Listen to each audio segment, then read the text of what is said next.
Ahaz ৰজাৰ নিচিনা মানুহ এতিয়াও আছেনে বাৰু?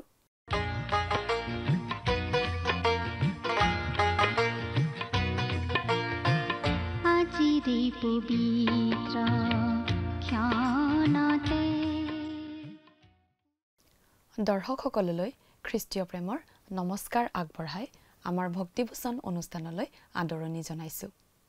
খ্ৰীষ্টীয় বিশ্বাসী লোকসকলৰ বাবে বিশেষভাৱে প্ৰস্তুত কৰা বাইবেল অধ্যয়নৰ এই ধাৰাবাহিক অসমীয়া অনুষ্ঠানটিত বাইবেলৰ গোটেই ৬৬খন পুস্তকৰে অধ্যয়ন কৰা হ'ব। বাইবেলৰ প্ৰতিখন পুস্তকৰ প্ৰতিটো পদ পঢ়ি তাৰ ওপৰত সহজ সৰলভাৱে ব্যাখ্যা আগবঢ়াবলৈ চেষ্টা কৰা হ'ব। ইয়াৰ যোগেৰে দৰ্শকসকলে গোটেইখন বাইবেল চোৱাৰ আৰু বুজি পোৱাৰ এটা সুযোগ পাব। খ্ৰীষ্টীয় বিশ্বাসীসকলৰ বাবে ই এটা অতি উপযোগী অনুষ্ঠান হ'ব বুলি আমি আশা ৰাখিছোঁ।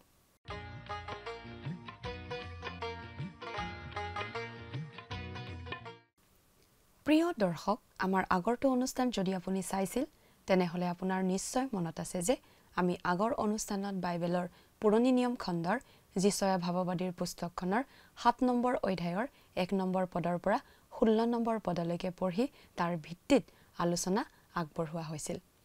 আজিৰ অনুষ্ঠানত যিচয়া পুস্তকৰ ৭ নম্বৰ অধ্যায়ৰ ১৭ নম্বৰ পদৰ পৰা ২৫ নম্বৰ পদলৈকে পঢ়ি তাৰ ভিত্তিত আলোচনা আগবঢ়োৱা হ'ব। যিচয়া ভাৱবাদীয়ে আহজ ৰজাৰ সময়ত ভাৱবাণী ঘোষণা কৰিছিল। আহজে যিহুদাৰ ওপৰত ১৬ বছৰ ৰাজত্ব কৰিছিল আৰু তেওঁ এজন মন্দ ৰজা আছিল। তেওঁ ইছৰাইলৰ মন্দ ৰজাবিলাকৰ নিচিনাকৈয়ে ঈশ্বৰৰ পথৰ পৰা আঁতৰি গৈ মানুহবোৰক অপথে নিছিল। যিচয়া ভাৱবাদীয়ে আহজ ৰজাৰ আগত ভাৱবাণী কৈছিল যদিও আহজ ৰজাই যিচয়াৰ কথা বিশ্বাস কৰা নাছিল আৰু নিজৰ মন্দ পথতে চলি আছিল। ঈশ্বৰৰ বাক্য বিশ্বাস নকৰা লোক তেতিয়াও আছিল আৰু এতিয়াও আছে। যিচয়াৰ ভাৱবাণী সঁচা বুলি প্ৰমাণিত হোৱা স্বত্তেও আহজ ৰজাই বিশ্বাস কৰিবলৈ টান পাইছিল। প্ৰভু যীশুৱে কুমাৰী গৰ্ভত জন্মগ্ৰহণ কৰিব আৰু তেওঁৰ নাম ইমানুৱেল হ'ব বুলি ভাৱবাণী কৰা হৈছিল, কিন্তু আহজে সেই কথা বিশ্বাস কৰা নাছিল। যিচয়াই যেতিয়া কুমাৰীজনীয়ে গৰ্ভৱতী হৈ এটি পুত্ৰ প্ৰসৱ কৰিব বুলি ভাৱবাণী কৰিছিল, তেতিয়া যদি কোনোবাই আহি তেওঁক সেই কথা কেতিয়া ঘটিব বুলি সোধে, তেওঁ হয়তো বহু শতিকাৰ পাছত হ'ব বুলি উত্তৰ দিছিল। যিচয়াৰ সেই ভাৱবাণী সঁচা হ'ব বুলি মানুহবিলাকে গম পাব লাগিলে যিচয়াই তেওঁৰ সময়ত দিয়া কিবা ভাৱবাণী ফলিওৱা মানুহবোৰে দেখিব লাগিব, আৰু তেনেকুৱাই হৈছিল। হিজকিয়া ৰজা আৰু অচুৰীয়াসকলৰ বিষয়ে তেওঁ কৰা এটা ভাৱবাণীৰ কথা আমি জানো, যিটো আখৰে আখৰে ফলিয়াইছিল। যিচয়াই হিজকিয়াক যি কৈছিল সেয়া সঁচা হ'ল। আৰু ঠিক সেইধৰণেই নতুন নিয়মে এই কথাৰ সাক্ষ্য দিয়ে যে প্ৰভু যীশু খ্ৰীষ্টৰ কুমাৰী মৰিয়মৰ গৰ্ভত জন্ম ঠিক যিচয়াই ভাৱবাণী কৰা ধৰণেই হৈছিল। কথাবোৰ অধিক বহলাই চাবলৈ আহকচোন এতিয়া আমি মূল আলোচনাটোৰ মাজলৈ আগবাঢ়ি যাওঁ। আমাৰ মহান ত্ৰাণকৰ্তা প্ৰভু যীশুখ্ৰীষ্টৰ নামত নমস্কাৰ। প্ৰিয় শ্ৰোতা, আপুনি যদি আমাৰ এই বাইবেল অধ্যয়নৰ নিয়মীয়া শ্ৰোতা, তেন্তে আপুনি নিশ্চয় জানে যে আমি বৰ্তমান বাইবেলৰ পুৰণি নিয়মৰ ভাৱবাদী পুস্তক অৰ্থাৎ যিচয়া ভাৱবাদীৰ পুস্তকখনৰ পৰা আমাৰ অধ্যয়ন চলাই আছোঁ। আমি আগতেই কৈছোঁ যে এই ৬৬টা অধ্যায়ৰ দীঘলীয়া পুস্তকখন আমি ৪৯টা অধ্যয়নত সামৰিবলৈ চেষ্টা কৰিম, কাৰণ সেইদৰে সামৰিবলৈ আমি ইতিমধ্যে পৰিকল্পনা কৰিছোঁ। ইয়াৰ আগৰবাৰৰ অধ্যয়নলৈকে আমি ৮টা অধ্যয়ন শেষ কৰিছোঁ। আজিৰ এই অধ্যয়ন হ'ব আমাৰ ৯ম অধ্যয়ন। তাৰ মানে আৰু ৪০টা অধ্যয়নত আমি এই পুস্তকখনৰ পৰা অধ্যয়ন কৰাৰ সুযোগ লাভ কৰিব পাৰিম। ইয়াৰ আগৰটো অনুষ্ঠানত আমি যিচয়া ৭ নম্বৰ অধ্যায়ৰ ১ নম্বৰ পদৰ পৰা ১৬ নম্বৰ পদলৈকে অধ্যয়ন কৰি পালোঁ কেনেকৈ যিচয়াই ঈশ্বৰ জিহুৱাৰ আদেশৰ দৰে ভাৱবাণী প্ৰচাৰ কৰিবলৈ ঘোলা কণীৰূপ ৰজা আহজৰ ওচৰলৈ গৈছিল আৰু আহজে ঈশ্বৰৰ আদেশ অবিশ্বাস কৰি সেই আদেশ পালন নকৰি ভুৱা ঈশ্বৰ পৰায়ণতাৰ অভিনয় মঞ্চস্থ কৰিছিল। সেয়ে আমি সামৰণিত কৈছিলোঁ, ঈশ্বৰৰ বচন বিশ্বাস নকৰা আহজ জাতীয় লোক এতিয়াও আমাৰ মাজত অনেক আছে, এনেকি অসংখ্য অগণন তেনে লোক আছে।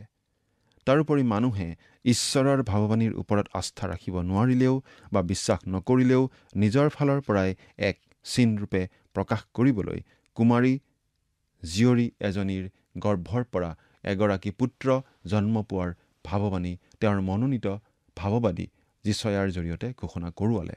আৰু সেইগৰাকী পুত্ৰ মানুহৰ মাজত সদা সৰ্বদাই ইম্মানুৱেল অৰ্থাৎ আমাৰে সৈতে থকা ঈশ্বৰৰূপে সৰ্বজন বিদিত হ'ব। আৰু সেইজন আন কোনো নহয়, প্ৰভু যীশুখ্ৰীষ্ট। আহজে এই আটাইতকৈ মহৎ আৰু প্ৰয়োজনীয় ভাৱবাণীকেই বিশ্বাসত ল'ব পৰা নাছিল। তেওঁৰ প্ৰতি আচলতে আমাৰ পুতৌ লাগিবলগীয়া কথা। কিন্তু আচলতে আমাৰো বহুতৰে অৱস্থা তেনেকুৱাই।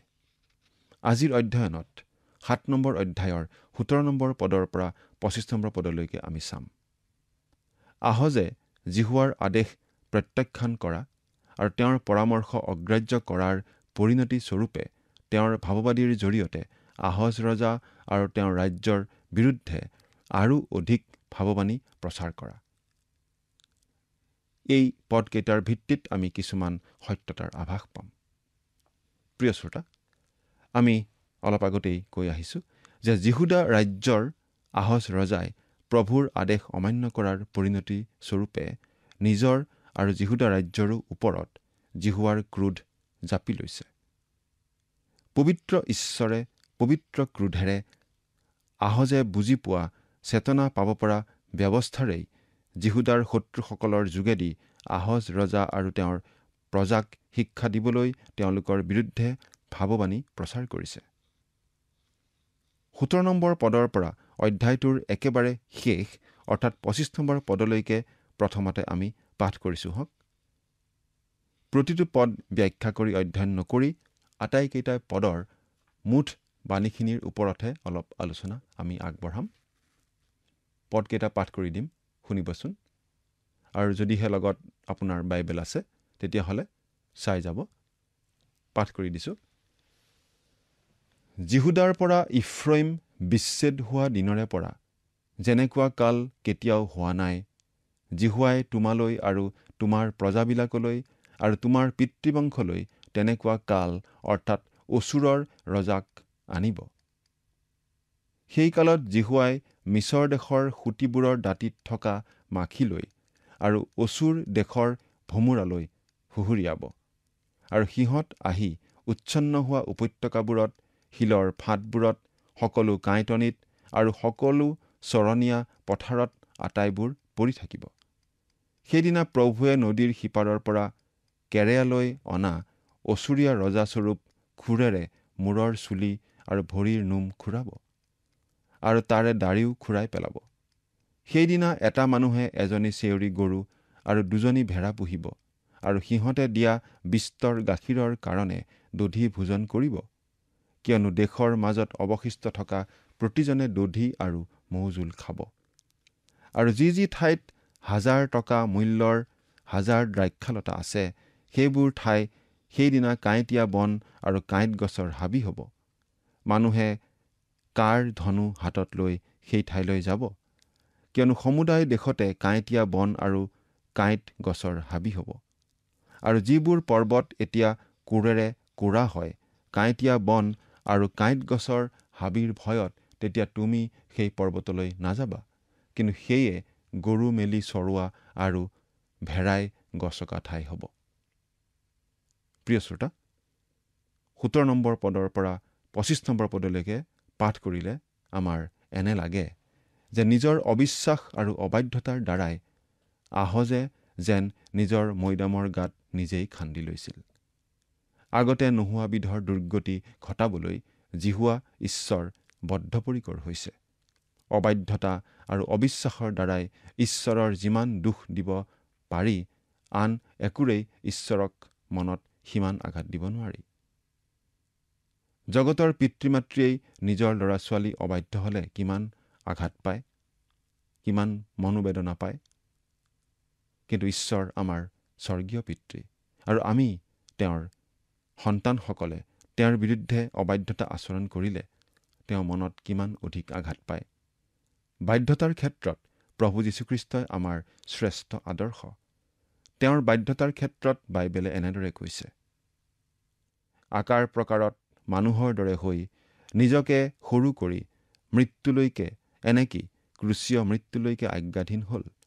ফিলিপিয়া 2 অধ্যায়ৰ 8 পদ। আকৌ কৈছে, পুত্ৰ হৈও দুখ ভোগৰ দ্বাৰাই আজ্ঞাধীন হ'বলৈ শিক্ষা পালে আৰু তেওঁ সিদ্ধ হৈ তেওঁৰ সকলো আজ্ঞাধীনতাবিলাকলৈ অনন্ত পৰিত্ৰাণৰ কৰ্তা হ'ল। ইব্ৰী 5 অধ্যায়ৰ 8 পদ। তেওঁ যদি ক্ৰুচীয় মৃত্যুলৈকে আজ্ঞাধীন হ'ল, তেন্তে আমি কিমান বাধ্য হোৱাটোক তেওঁ আমাৰ পৰা বিচাৰিব? তাতে তেওঁ অসীম ঈশ্বৰ, কিন্তু আমি হ'লে নিমিত্ত মাথোন মানুহ। তেওঁ আমাৰ সৃষ্টিকৰ্তা, আমি তেওঁৰ সৃষ্টি মাথোন। তাৰোপৰি আমাৰ অবাধ্যতায়ো তেওঁক বৰ আঘাত দিয়ে। অবাধ্যতা আৰু অবিশ্বাসেই মহাপাপ। এডেন বাগিচাটো প্ৰথম মানৱদ্বয় আদম আৰু ইভ এনে অবিশ্বাস আৰু অবাধ্যতাৰ কাৰণেই পতিত হৈছিল। বাইবেলে কৈছে, বিনা বিশ্বাসেৰে ঈশ্বৰক সন্তুষ্ট কৰাটো অসাধ্য। ইব্ৰী 11 অধ্যায়ৰ 6 পদ। বিশ্বাস কৰা ব্যক্তিসকলৰ ক্ষেত্ৰত বৰ সন্তুষ্ট মনে তেওঁলোকক কৈছিল, তোমাৰ বিশ্বাসেই তোমাক ৰক্ষা কৰিলে। ক'ত কৰা বিশ্বাস সেয়া? কেনেকুৱা বিশ্বাস বাৰু? এৰা, স্বয়ং প্ৰভু যীশুত কৰা বিশ্বাস। প্ৰভু যীশুত কৰা বিশ্বাসেই তেওঁক ৰক্ষা কৰিলে বুলি কৈছিল। প্ৰভু যীশুৱে মাৰ্থাক কৈছিল, যদি বিশ্বাস কৰা তেন্তে ঈশ্বৰৰ মহিমা দেখিবলৈ পাবা। যোহন 11 অধ্যায় 40 পদ। তেওঁ ইচ্ছা কৰে যেন আমি সকলো সময়তে সকলো পৰিস্থিতিতেই সুখৰ সময়ত আৰু দুখৰ সময়তো তেওঁত বিশ্বাস ৰাখোঁ। কিন্তু আহজৰ এই দুয়োটাৰ এটাও নাছিল। তেওঁ ঈশ্বৰৰ বাধ্য হ'ব পৰা নাছিল, কাৰণ তেওঁ ঈশ্বৰত বিশ্বাস ৰখা নাছিল। ঈশ্বৰে অবিশ্বাস আৰু অবাধ্যতা পাপ সহি নাথাকে। আহজ আৰু তেওঁৰ নিচিনা হাজাৰ হাজাৰ আহজেই তাৰ প্ৰমাণ। আমি আগৰে পৰা কৈ আহিছোঁ যে ঈশ্বৰে পাপক কেতিয়াও দৰদেৰে নলয়। পাপৰ লগত মানুহে খেলিলেও ঈশ্বৰে পাপৰ সৈতে খেলা নকৰে। মানুহে পাপেৰে সৈতে আপোচ কৰিলেও ঈশ্বৰে কেতিয়াও পাপেৰে সৈতে আপোচ নকৰে। আমি এই কথাও কৈ আহিছোঁ যে এহাতে ঈশ্বৰ যেনেকৈ প্ৰেমময়, আনহাতে তেনেকৈ ধাৰ্মিক, পবিত্ৰ আৰু ন্যায়বান। পাপে ন্যায় চিনি নাপায়। ন্যায় বিচাৰৰ বাবেই তেওঁ পাপৰ প্ৰতিকাৰ সাধিবই। তেওঁ অবুজ মৰমীয়াল সাধু বাবা নহয়। আপোনাৰ পাপ আৰু মোৰ পাপ দেখিও তেওঁ নীৰৱ দৰ্শক হৈ বহি নাথাকে। পাপত চেতনাহীন হৈ থকা তেওঁৰ সন্তানক তেওঁ শাস্তিবিহী চেতনাযুক্ত কৰে। এনেকুৱা অসংখ্য জ্বলন্ত প্ৰমাণ আমি নিজৰ জীৱনতো পাওঁ আৰু আমাৰ চাৰিওফালে থকা অনেক লোকৰ জীৱনতো পাওঁ। পাপীজনক তেওঁ ভাল পালেও পাপীজনৰ পাপখিনিক তেওঁ ভাল পাব নোৱাৰে। সেয়ে পাপখিনিৰ বাবে পাপীজনক চেতনাযুক্ত কৰিবলৈ শাস্তি দিবলগীয়া হয়। তাৰ সাক্ষী আমাৰ মাজত অনেক আছে আৰু আমি নিজৰ জীৱনতো নিশ্চয় তাৰ প্ৰমাণ পাইছোঁ আৰু আপোনালোকৰ অযোগ্য দাসেও এনেকুৱা প্ৰমাণ পাইছোঁ। প্ৰিয় শ্ৰোতা, কিয় ইমান গুৰুত্ব সহকাৰে এইখিনি কথা কৈছোঁ বুলি ভাবিছে বাৰু? কৈছোঁ কাৰণ আমাৰ মাজত বহু আধুনিক আহজ আছে। তেওঁলোকে মণ্ডলীৰ হয়তো নেতৃত্বও দখল কৰি আছে। বিশ্বাস নাই, বাধ্যতা নাই, অথচ আনহাতে ভুৱা ঈশ্বৰ পৰায়ণতা দেখুৱাই খ্ৰীষ্টীয় সমাজৰ চকুত ধূলি মাৰি আছে। কিন্তু ঈশ্বৰৰ চকুত ধূলি মাৰিব পৰা কোন আছে? চাওক প্ৰিয় শ্ৰোতা, আহজ নামৰ যিহুদাৰ নেতাজনৰ পাপৰ কাৰণে ঈশ্বৰে অচুৰীয়াসকলক যিহুদালৈ আনি আগতে কেতিয়াও নঘটা বিধৰ দুৰ্গতি যিহুদাত ঘটাব। মিছৰৰ নদীৰ পাৰত ভেন ভেনাই থকা ভেনা মাখি আৰু অচুৰৰ নষ্টকাৰী ভোমোৰাবোৰক যিহুদালৈ সুহুৰি মাৰি লৈ আহি যিহুদাত উপদ্ৰৱ কৰোৱাব। জীৱন বৰ দুৰ্বিষহ আৰু বিৰক্তিজনক কৰি তুলিব। মিছৰৰ ভেনামাখি আৰু অচুৰৰ নষ্টকাৰী ভোমোৰাই গোটেই যিহুদা দেশখন চানি ধৰিব। সিহঁত পৰি নাথাকিব এনে এডোখৰ জাগাও যিহুদাৰ ক'তো বিচাৰি পোৱা নাযাব। মূৰৰ, ভৰিৰ নোম আৰু দাড়ি গোফ খুৰাই যে পেলাব পাৰে, তাৰে শত্ৰুসকলে যিহুদাৰ লোকসকলক হেয় প্ৰতিপন্ন কৰিব, লাজ দিব। অৱশ্যে সেই একেখন যীহুদাতেই যিসকল বিশ্বাসকাৰী আৰু প্ৰভুৰ বাধ্য সন্তান থাকিব, তেওঁলোকে দধি আৰু মৌজোল পান কৰিব। তেওঁলোক ঈশ্বৰৰ মনোনীত জাতিটোৰ অৱশিষ্ট ভাগ। ঈশ্বৰৰ লোকৰ এনে অৱশিষ্ট ভাগ সদায়েই আছিল, এতিয়াও আছে আৰু সদায়েই থাকিব। যিচয়া 7 অধ্যায়ৰ 20 পদ। পৰ্বতৰ ওপৰৰ আৰু তলৰ সমতলৰ সমস্ত শস্য পথাৰ অভিশপ্ত হ'ব। শস্য চপাবলৈ গৈ মানুহে কাঁইটীয়া বন দেখি ঘূৰি আহিব লাগিব। দেশত দুখ কষ্ট কোলাই পাচিয়া নধৰা হ'ব। দেশত পানীত হাঁহ নচৰা অৱস্থা হ'ব। সকলো ফালে কেৱল দুখৰ হুমুনিয়াহ, যন্ত্ৰণাৰ আৰ্তনাদ আৰু অশান্তিৰ কোলাহল শুনা যাব। অবিশ্বাস আৰু অবাধ্যতাৰ পৰিণাম হ'ব ইমানেই ভয়াৱহ। প্ৰিয় শ্ৰোতা, এয়া আহজৰ অবিশ্বাস আৰু অবাধ্যতাৰ পৰিণতি আছিল। এতিয়া ইয়াৰ পৰা আমাৰখিনি সময় চোৱাৰ বাবেও কিবা প্ৰয়োগ কৰিব পৰা অৰ্থ বা শিক্ষা ইয়াৰ পৰা পাব পাৰিনে? নিশ্চয় পাৰি। কিয় নোৱাৰি? আহজৰ দিনৰ ঈশ্বৰ জনাই আজিৰো ঈশ্বৰ, অপৰিৱৰ্তনীয় ঈশ্বৰ। তেতিয়া তেওঁ আহজৰ পাপক ঘিনাইছিল। আজিও তেওঁ হাজাৰ হাজাৰ আহজৰ পাপ ঘিন কৰে। তেতিয়া তেওঁ অচুৰীয়া লোক, মিছৰৰ ভেনভেনুৱা মাখি আৰু অচুৰৰ নষ্টকাৰী ভোমোৰা বৰলৰ উৎপাতেৰে ৰজা আৰু প্ৰজাসকলৰ চেতনা জগাইছিল। আজিৰ আধুনিক আহজহঁতৰ পাপৰ পৰিণতিস্বৰূপে ৰোগৰ ৰূপত মহামাৰী, প্ৰাকৃতিক দুৰ্যোগ, অভাৱ অনাটন, ক্ষেপণাস্ত্ৰ, পৰমাণু বোমা আদিৰে হোৱা যুদ্ধ বিগ্ৰহ আদিৰেই আজিৰ আহজহঁতক তেওঁ চেতনা দিব পাৰে। মানুহে আজিকালি ডিঙি ফুলাই ফুলাই, আঙুলি টোৱাই টোৱাই আনক গৰিহণা দি দি কথা কয়। সকলোৱে দুৰ্নীতিৰ বিৰুদ্ধে কথা কয়। তেন্তে দুৰ্নীতিনো কোনে কৰে? আইন, নীতি, আদালত, আৰক্ষী, সমাজনীতি, শাস্তি বিধিবোৰতো আছেই, থাকক। আজিৰ আধুনিক আহজহঁতক ৰক্ষক হৈও ভক্ষক হোৱাত সেইবোৰক কোনে পাত্তা দিয়ে? ঈশ্বৰলৈ ভয় ভক্তি নথকা, ঈশ্বৰ বিশ্বাসক তাচ্ছিল্য কৰা, বাধ্যতাৰ অৰ্থ বুজি নোপোৱা, নথিপত্ৰ নৰখাকৈ ৰাজহুৱা ধন জাপে জাপে আত্মসাৎ কৰা, কম মধ্যম আৰু উচ্চভাৱে শিক্ষা আহৰণ কৰা, অল্প শিক্ষিত, শিক্ষিত আৰু উচ্চ শিক্ষাৰে শিক্ষিত আৰু প্ৰশিক্ষিত বিবেক বিবেচনা সম্পূৰ্ণৰূপে বিক্ৰী কৰি খোৱা দেশৰ আৰু সমাজৰ আধুনিক আহজহঁতৰ অটপালিত দেশ আৰু সমাজ আজি ৰসাতলে গৈছে। তেওঁলোকৰ চকু মুখবোৰলৈ আপুনি চাব, লাজ এক চিকুটো দেখা নাপাব। ন্যায় নীতিৰ কথা ক'লে নীলাজ বান্দৰৰ দৰে তেওঁলোকে ভেঁ ভেঁকৈ হাঁহিব। আপুনি বাৰু কি ভাবে প্ৰিয় শ্ৰোতা? আপুনি বাৰু ভাবেনে যে এই আধুনিক আহজহঁতৰ পাপসমূহ দেখিও, ধাৰ্মিক ঈশ্বৰ জনাই দেখিও নেদেখাৰ ভাও জুৰি বহি থাকিব? প্ৰতিকাৰৰ কোনো যথোপযুক্ত ব্যৱস্থা হাতত নল'ব? সেই তাহানিৰ যুগৰ আহজৰ দিনৰ ঈশ্বৰেই আজিৰ এই আধুনিক যুগৰো ঈশ্বৰ। ঈশ্বৰ কেতিয়াও সলনি নহয়, সলনি হোৱা নাই, তেওঁ একেই আছে। তেতিয়া পাপৰ প্ৰতিকাৰ তেওঁ সাধিছিল, কাৰণ পাপ তেওঁ সহ্য নকৰে। তেওঁ ন্যায়বান ঈশ্বৰ।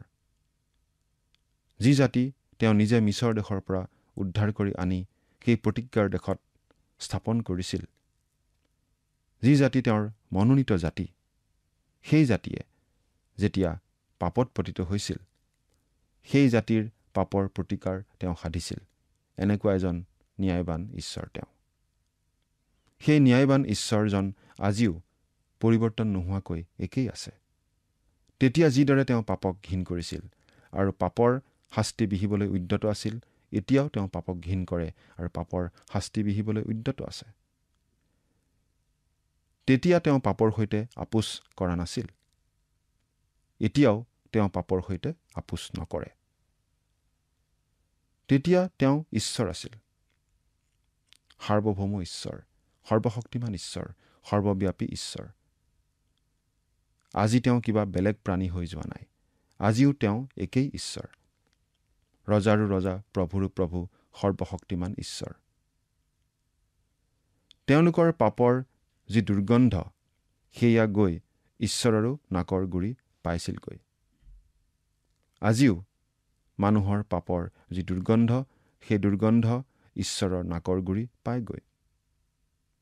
আমি বিশ্বাস কৰোঁ যে অতি সোনকালেই পাপক ঘীন কৰা সৰ্বপৰাক্ৰমী ঈশ্বৰে ইয়াৰ বিহিত ব্যৱস্থা ল'ব। আৰু যেতিয়া তেওঁ তাৰ বিহিত ব্যৱস্থা ল'ব তেতিয়া চাব, এতিয়া নিজকে জগতৰ আটাইতকৈ টেঙৰ বুলি ভাবি থকা নোম টেঙৰ আৰু শিয়াল টেঙৰবোৰে মাটিত চুচৰি চুচৰি মাটি চেলেকি নিস্তাৰ নাপাব। তেনে নিৰ্লজ্জ আধুনিক আহজহঁতে অনাতাঁৰ অনুষ্ঠানত এই বাণী শুনিও আকৌ নিৰ্লজ্জৰ দৰে কিজানি হাঁহিছে। তেনেকুৱা কোনোবা আহজে হয়তো এই অনুষ্ঠান শুনিছে আৰু এই কথাবোৰ শুনি হয়তো তাচ্ছিল্যৰ হাঁহি মাৰিছে। কিন্তু তেনেকুৱা আহজৰ বাবে এতিয়া হঁহাৰ সময় চলি আছে। কিন্তু সেই দিন সোনকালে আহিছে। ভালে ভালে অনুতপ্ত হৃদয়েৰে যদি প্ৰভুৰ ওচৰলৈ ঘূৰি নাহে, তেন্তে তেনেকুৱা আহজসকলৰ কান্দিবৰ দিন সমাগত। কেৱল কান্দিবৰ দিন, তাতকৈও অধিক জিভা উলিয়াই চুটি চুটিকৈ উশাহ নিশাহ লোৱাৰ দিন তেনেকুৱা আহজৰ বাবে তেনেই সন্নিকট। প্ৰভুক ভাণ্ডনা কৰা নাযায়। প্ৰভুৰ আগত আমি কেতিয়াও অভিনয় কৰি ফাঁকি দিব নোৱাৰোঁ। আনৰ আগত দেখাত আমি ধাৰ্মিক দেখুৱাই নানা ধৰণৰ কাজ কৰ্মৰ যোগেৰে নিজকে প্ৰভুৰ সেৱক দেখুৱাই হয়তো আনৰ পৰা বাহ আমি ল'ব পাৰোঁ। সমাজৰ আগস্থান হয়তো আমি দখল কৰি থাকিব পাৰোঁ, বা হয়তো দেখাত প্ৰভুৰ প্ৰতি আমাৰ বিশ্বাস আছে বুলিও আমি দেখুৱাব পাৰোঁ। আৰু নানা ধৰণৰ আলোচনাত যোগ লৈ নিজৰ জ্ঞান জাহিৰ কৰি থাকিব পাৰোঁ। কিন্তু অন্তৰত হয়তো আমাৰ অলপো বিশ্বাস নাই। হয়তো আমাৰ জীৱনত গেলাপচা পাপ ভৰি আছে। হয়তো আমি সেই পাপবোৰৰ কথা জানিও আমি লুকুৱাই ৰাখিছোঁ। হয়তো সেই পাপবোৰৰ কথা প্ৰভুৱে আমাক সোঁৱৰাই দিয়া সত্ত্বেও আমি আমাৰ কাণ গধুৰ কৰিছোঁ বা হয়তো আমনি পাইছোঁ। প্ৰিয় শ্ৰোতা, এনেকুৱা অনেক লোক আমাৰ মাজত আছে। সেই আহজ ৰজাৰ অবিশ্বাসৰ কাৰণে সেই দেশলৈ, সেই যিহুদা দেশলৈ ঈশ্বৰৰ অভিশাপ নামি আহিছিল। ঈশ্বৰে সেই যিহুদা দেশক শত্ৰুৰ হাতত সোধাই দিছিল। বাবিলনীয়াবিলাকে তেওঁলোকৰ দেশ আক্ৰমণ কৰি তেওঁলোকক পৰাস্ত কৰিছিল আৰু তেওঁলোকক বন্দী কৰি বাবিল দেশলৈ লৈ গৈছিল। তেওঁলোকে বাবিল দেশত বন্দী হৈ দাস হিচাপে জীৱন কটাবলগীয়া হৈছিল। আকৌ কওঁ প্ৰিয় শ্ৰোতা, সেই আহজহঁতৰ ভিতৰত আমিও এজন হ'ব পাৰোঁ। কাৰণ সেই আহজেৰে আমি দেখি থকা এই সমাজখন ভৰি আছে। আমি নিজক পৰীক্ষা কৰি চোৱা উচিত। সেই আহজহঁতৰ ভিতৰৰে আমিও একোজন হওঁ নেকি বাৰু? আমি নিজক পৰীক্ষা কৰি চোৱা উচিত। যদিহে হওঁ, ঈশ্বৰৰ দৃষ্টিত আমি কোনোমতেই এক ব্যতিক্ৰম ব্যক্তি নহ'ম। ঈশ্বৰে কাৰো মুখলৈ নাচায়। ঈশ্বৰৰ গধুৰ হাত আমাৰ ওপৰতো থাকিব যদিহে আমি তেনেকুৱা একোজন আহজ। আৰু যদিহে ঈশ্বৰৰ গধুৰ হাত আমাৰ ওপৰত থাকে, সেয়া বৰ ভয়ানক কথা হ'ব। আমাৰ বাৰু কথাটো ভাবি ভয় লাগিছেনে? হে ঈশ্বৰ, আধুনিক আহজ হোৱাৰ আমাৰ সমূলি ইচ্ছা নাই, একেবাৰে নাই। আমালৈ আপুনি প্ৰসন্ন হওক। আধুনিক আহজ হোৱাৰ মোৰ অতীত পাপ ক্ষমা কৰক আৰু এতিয়া সেই মহাপাপৰ পৰা আঁতৰি থাকিবলৈ ইচ্ছা দিয়ক, ভয় দিয়ক আৰু সহায় শক্তি প্ৰদান কৰক। এনেদৰে আমি প্ৰাৰ্থনা কৰা উচিত। প্ৰিয় শ্ৰোতা, আপোনাৰ ভয় লগা নাইনে? যদিহে আপুনি আধুনিক আহজ হোৱাৰ পৰা আঁতৰি থাকিব পাৰিছে, তেতিয়াহ'লে আপোনাৰ জীৱন ধন্য। কিন্তু যদিহে আপুনিও আহজৰ নিচিনাই হৈ আছে, তেনেহ'লে কি কৰিছে? এই মহাপাপৰ পৰা দৌৰি পলাওক। প্ৰভু যীশুৰ গুৰিলৈ গৈ তেওঁত আশ্ৰয় লওক। আপোনাৰ অৱস্থা আপুনি জানিব আৰু প্ৰভু যীশুৱে জানিব। ঈশ্বৰ আপোনাৰ সংগী হওক। আমেন।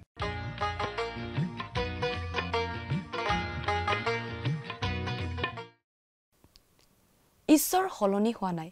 পাপৰ শাস্তি ঈশ্বৰে দিয়ে আৰু ইছৰাইল জাতিৰ ওপৰলৈ দণ্ড নামি অহাৰ কাৰণটো আছিল তেওঁলোকৰ পাপ ঈশ্বৰৰ প্ৰতি অবাধ্যতা প্ৰদৰ্শন কৰি তেওঁলোকে কৰি থকা পাপ ঈশ্বৰ একেই আছে তেওঁ এতিয়াও পাপ বেয়া পায় পাপক ঘিন কৰা পবিত্ৰ ঈশ্বৰে পাপৰ বিহিত ব্যৱস্থা নোলোৱাকৈ নাথাকে আৰু ঈশ্বৰক অৱহেলা কৰি থকা ঈশ্বৰৰ কথাবোৰ উপলুঙা কৰি উৰুৱাই দিয়া বাৰে বাৰে ঈশ্বৰৰ অনুযোগ পায়ো ডিঙি থৰ কৰি থকা আত্মগৌৰৱী মানুহবোৰৰ প্ৰাপ্য ভাগ ঈশ্বৰে দিব ঈশ্বৰক ভাণ্ডনা কৰা নাযায় ঈশ্বৰৰ আগত কোনো মানুহেই অভিনয় কৰি হাৰি যাব নোৱাৰে আনৰ আগত অভিনয় কৰি আমি খুব ভাল মানুহ যেন খুব ধাৰ্মিক যেন দেখুৱাই আনৰ পৰা প্ৰশংসা আদায় কৰি থাকিব পাৰোঁ কিন্তু ঈশ্বৰক আমি ফাঁকি দিব নোৱাৰোঁ ঈশ্বৰৰ আগত সকলো উদং আৰু মুকলি আহস ৰজাৰ দৰে আমি যেন ঈশ্বৰৰ কথা অবিশ্বাস কৰি নাথাকোঁ ঈশ্বৰে আমাৰ পৰা তাকে আশা কৰে আজিলৈ আমাৰ অনুষ্ঠানটো ইমানতে সামৰণি মাৰিব খুজিছোঁ পৰৱৰ্তী অনুষ্ঠানত আপোনালোকক পুনৰ লগ পোৱাৰ আশা ৰাখিছোঁ সামৰণি মৰাৰ আগতে আহকচোন আমি খন্তেক প্ৰাৰ্থনাত মূৰ্ণত কৰোঁ হওক স্বৰ্গত থকা অতি মৰমীয়াল দয়ালু পিতৃ ঈশ্বৰ প্ৰভু তোমাক ধন্যবাদ দিছোঁ তোমাৰ প্ৰেম আৰু তোমাৰ অনুগ্ৰহৰ বাবে দয়ালু মৰমীয়াল পিতৃ ঈশ্বৰ হিমতে প্ৰাৰ্থনা কৰিছোঁ তোমাৰ চৰণত প্ৰতিজন দৰ্শকসকলৰ বাবে তেওঁলোকে প্ৰভু যি তোমাৰ পবিত্ৰ বাক্য হিমতে অধ্যয়ন কৰিলে এই বাক্য প্ৰভু বুজি পোৱাত তুমি তেওঁলোকক সহায় কৰিবা আৰু তেওঁলোকে যাতে প্ৰতিজনে নিজৰ জীৱনত যাতে শুদ্ধ সিদ্ধান্ত প্ৰভু ল'বলৈ পাৰে আৰু তোমাৰ নামেৰে যাতে আগবাঢ়ি যাবলৈ পাৰিব তেনে আশীৰ্বাদ তেওঁলোকৰ জীৱনত প্ৰভু তুমি দান কৰিবা আৰু সদায় যাতে তোমাক বিশ্বাস ৰাখি প্ৰভু চলিবলৈ পাৰিব তেনে আশীৰ্বাদ কৰিবা তেওঁলোকৰ পৰিয়ালৰ সকলো সদস্যকে প্ৰভু তোমাৰ হাতত সমৰ্পণ কৰিছোঁ এই সকলো যাচনা মহান ত্ৰাণকৰ্তা প্ৰভু যীশু খ্ৰীষ্টৰ নামত অৰ্পণ কৰিলোঁ আমেন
প্ৰিয় শ্ৰোতা দৰ্শক আশা কৰোঁ ভক্তিবচন অনুষ্ঠানটি উপভোগ কৰি আপোনাৰ নিশ্চয় ভাল লাগিছে এই বিষয়ে আপোনাৰ মতামত জানিব পাৰিলে আমি নথৈ আনন্দিত হ'ম আপোনাৰ যদি আমাৰ এই অনুষ্ঠানটি উপভোগ কৰি ভাল লাগিছে তেন্তে অনুগ্ৰহ কৰি আমালৈ এটি মিছ কল দিয়কচোন আপোনাৰ এটা মিছ কল আমাৰ বাবে অতি মূল্যৱান প্ৰতিটো মিছ কল দিয়া সকলৰ মাজৰ পৰা এজন বিশেষ দৰ্শকক বাছি লৈ সপ্তাহৰ শেষত পুৰস্কৃতও কৰা হ'ব মিছ কল দিয়া নম্বৰটো হৈছে 04449081 আপোনাৰ যদি কিবা প্ৰাৰ্থনাৰ বিষয় থাকে বা অধিক জানিবলৈ ইচ্ছা কৰে তেন্তে টেলিফোনৰ মাধ্যমেৰেও আমাক যোগাযোগ কৰিব পাৰে আমাৰ টেলিফোন নম্বৰটো হৈছে 7429840242 আপুনি আমালৈ ইমেইল অথবা পত্ৰযোগেও যোগাযোগ কৰিব পাৰে তাৰ বাবে আমাৰ ইমেইল আইডি আৰু পোষ্টেল এড্ৰেছটো টিভি পৰ্দাত চাই লওকচোন